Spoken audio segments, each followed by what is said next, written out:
সুস্থ বার্ধক্যের জন্য যোগ এই প্রতিপাদ্যে ঢাকায় উদযাপিত হল দ্বাদশ আন্তর্জাতিক যোগ দিবস IDY 2026। ঢাকায় অবস্থিত ভারতীয় হাইকমিশনের অধীন ইন্দিরা গান্ধী সাংস্কৃতিক কেন্দ্র IGCC ঢাকার বসুন্ধরা স্পোর্টস সিটিতে এই আয়োজন করা হয়। অনুষ্ঠানে ঢাকায় নবনিযুক্ত ভারতীয় হাইকমিশনের দীনেশ ত্রিবেদী উপস্থিত ছিলেন। যোগপ্রেমী শিক্ষার্থী, সুস্থতা কর্মী এবং বিশিষ্ট অতিথিদের এক প্রাণবন্ত সমাবেশের মাধ্যমে দিবসটি উদযাপন করা হয়। দীর্ঘায়ু, শারীরিক সুস্থতা এবং মানসিক সুস্থতা বৃদ্ধিতে যোগের ভূমিকা অপরিসীম বলে জানান অংশগ্রহণকারীরা।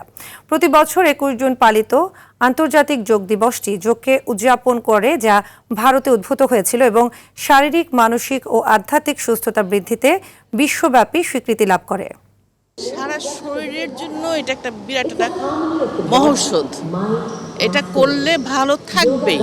আমি যোগাসনের বলে আমি সহ্য ক্ষমতা আমার বেড়েছে।